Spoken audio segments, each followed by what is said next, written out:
ప్రతిఘటన టీవీకి స్వాగతం. క్షణక్షణం మీకోసం. హైదరాబాద్లోని బాలానగర్ బస్తీలో నిర్వహించిన మాలల సింహ గర్జన సభ సన్నాహక సమావేశంలో చెన్నూరు ఎమ్మెల్యే డాక్టర్ వివేక్ వెంకటస్వామి పాల్గొన్నారు.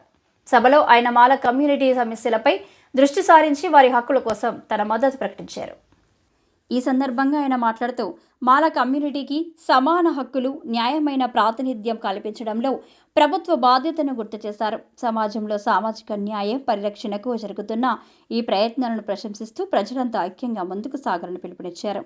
సభకు వివిధ ప్రాంతాల నుంచి మాలల నాయకులు, కార్యకర్తలు, యువత పెద్ద సంఖ్యలో హాజరై తమ సామర్థ్యాన్ని తెలిపారు. మనము ఏదైతే తీర్మానాలు ఏదైతే అన్ని పొలిటికల్ పార్టీస్ చేస్తున్నాయో వాళ్ళకు కూడా మనం ఒక స్ట్రాంగ్ మెసేజ్, మాలలకు అన్యాయం జరగొద్దని చెప్పి ఆ స్ట్రాంగ్ మెసేజ్ పంపించేది అవసరం ఉన్నది. దాని గురించి మనము డిసెంబర్ 1 నాడు విజయవంతం చేసుకుంటే మన జాతికి మనం మేలు చేసినట్టు ఉంటుందని చెప్పి మీ అందరితో కోరుతూ జై భీములు చెప్తూ ముగిస్తాం.